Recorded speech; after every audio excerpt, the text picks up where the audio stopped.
m'appelle Thalie Forêt, je suis physiothérapeute en rééducation périnéale chez Kinatex Complexe des Jardins et aujourd'hui, nous allons parler de la coupe menstruelle et des préoccupations émergentes.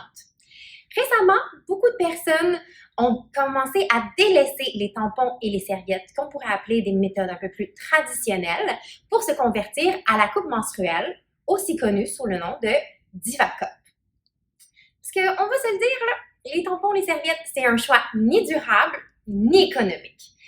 Si on compare à une coupe menstruelle, normalement, une coupe menstruelle peut être utilisée jusqu'à 10 ans. En comparaison, par exemple, les études parlent généralement d'une personne là, qui va être menstruée à chaque 28 jours, ce qui est un cycle régulier, devrait utiliser en un an 240 serviettes. 240 serviettes. Ça, c'est 2,5 fois un emballage de 96 serviettes qu'on peut acheter chez Costco. Ça en fait quand même pas mal. Et là, s'il faut utiliser ce nombre-là, il faut le multiplier par toutes les femmes qui, en ce moment, au monde, là, utilisent des serviettes, ben, ça en fait vraiment beaucoup, on s'entend. Là. Alors, je comprends pourquoi les coupes menstruelles sont définitivement plus attrayantes et beaucoup plus tendance. OK, mais là, vous allez me dire, Thalie, moi, je veux bien être écono et écolo, mais vider une coupe de sang là, dans une toilette publique, c'est vraiment pas mon style. Ben, je comprends. Il y a d'autres raisons aussi au niveau autre que environnemental et au niveau économique qui sont favorables à l'utilisation de la coupe menstruelle. Une coupe menstruelle, c'est quand même pas mal moins chimique que l'insertion d'un tampon.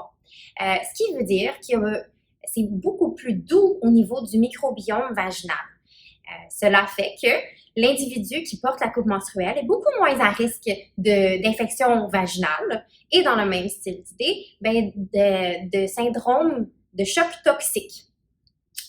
Il existe aussi moins de risques au niveau de fuite, on va se dire, là, se tacher, c'est jamais super agréable.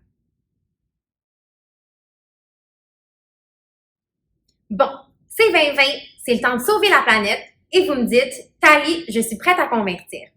Ben, c'est facile à dire, pas nécessairement facile à faire, parce que l'installation peut s'avérer un petit peu difficile et requérir une certaine période d'adaptation, ce qui peut aussi dire prendre plusieurs cycles menstruels. Parce que on veut l'essayer une fois par mois. Alors, ça ne veut pas nécessairement dire que si vous l'essayez la première fois et que vous trouvez ça laborieux, ben, lâchez pas prise, là, découragez pas, parce que vous êtes clairement pas la seule à penser ça. OK? Ce qui est très important au niveau de l'installation et du retrait, c'est d'être relax, de prendre son temps et de vraiment essayer d'y aller doucement. Il ne faut surtout pas utiliser les abdos ou le plancher pelvien pour essayer là, de rendre l'installation ou le retrait plus facile. Personnellement, pour celles qui n'ont pas encore essayé d'insérer une coupe menstruelle, je comparais l'expérience un petit peu à essayer de se mettre de la crème solaire toute seule dans le dos. Pour 3 raisons. Parce que 1, tu vois rien de ce que tu fais. 2, au niveau flexibilité, c'est clairement pas facile l'accès.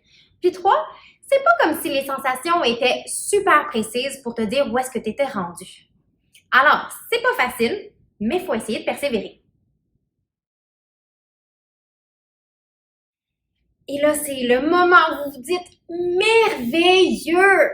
Mon chum m'achètera plus jamais les mauvais types de serviettes sanitaires! » Mais est-ce que c'est sécuritaire à 100%? Malheureusement, pas nécessairement. Puisque maintenant, il y a de plus en plus de femmes qui utilisent la coupe menstruelle, il y a des nouvelles préoccupations qui émergent.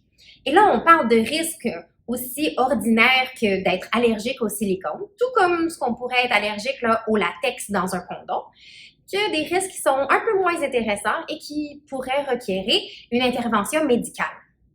La plupart des risques qui sont énumérés dans la littérature scientifique tournent autour de la mauvaise installation de la coupe menstruelle. Alors, c'est très important là, de prendre son temps de savoir bien l'insérer et de bien la retirer.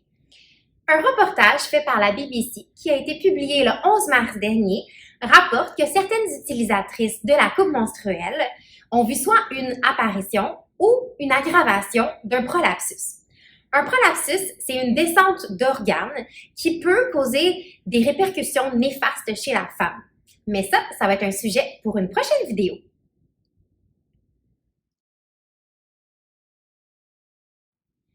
Puisqu'il n'y a aucune étude en ce moment qui relie les prolapsus à l'utilisation de la coupe menstruelle, il est important de faire passer le mot pour que le retrait et l'installation de la coupe soient faites correctement par toutes.